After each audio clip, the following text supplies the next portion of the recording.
একজন সাহাবী এসে নবী সাল্লাল্লাহু আলাইহি ওয়াসাল্লামকে বলেছিলেন যে আমাদের বাসার পাশে একজন মহিলা আছে, প্রচুর ইবাদত করে, কোনো নামাজ মিস নাই, কোনো নফল রোজা মিস নাই, খুবই পরেজগার, খুবই মুত্তাকি, খুবই খুবই উঁচু লেভেলের মুত্তাকি একজন মহিলা বলে মনে হয় আমাদের কাছে। কিন্তু তিনি তার প্রতিবেশীর সাথে ঝগড়া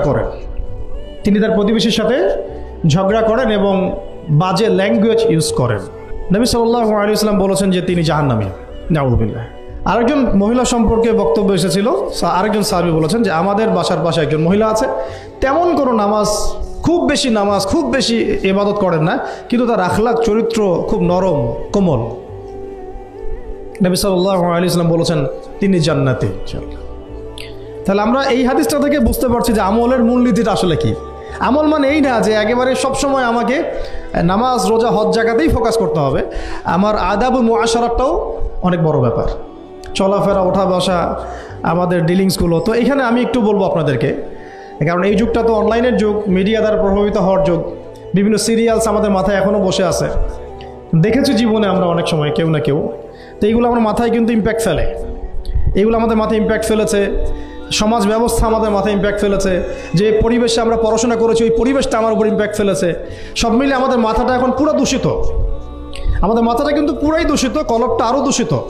তো এইখানে যে বিষয়গুলো ফোকাস করা দরকার, যে পিতা মাতার সাথে একদম কোমল হয়ে যান, ছেড়ে দেন, নিজের অধিকারে না আসলেও ছেড়ে দেন, পিতা মাতার সাথে কোমল হয়ে যান। পিতা এবং মাতা আপনার জান্নাত জাহান্নামের মাধ্যম।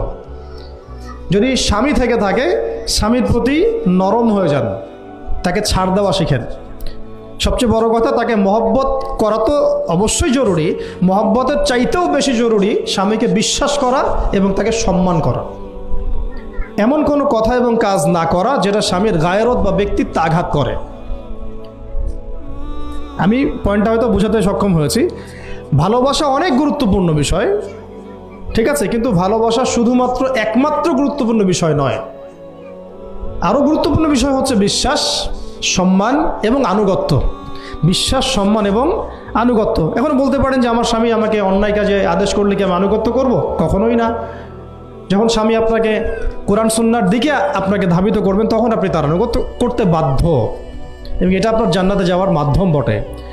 এই হাদিসটা খুব ভালো করে মনে রাখতে হবে যে এই পৃথিবীতে কেউই আল্লাহ পাকের পরে সিজদা পাওয়ার যোগ্য না।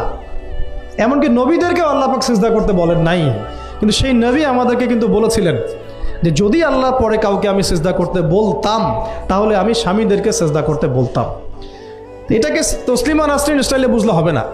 ওরা এটাকে এভাবে নিবে যে ইসলাম মেয়েদেরকে দাসত্বের শৃঙ্খলা আবদ্ধ করতে চাচ্ছে, হ্যাঁ, আত্মস্বাধীনতা দিবে না ইত্যাদি। আমরা দেখব পরকালে আমি জান্নাতে যেতে পারছি কিনা।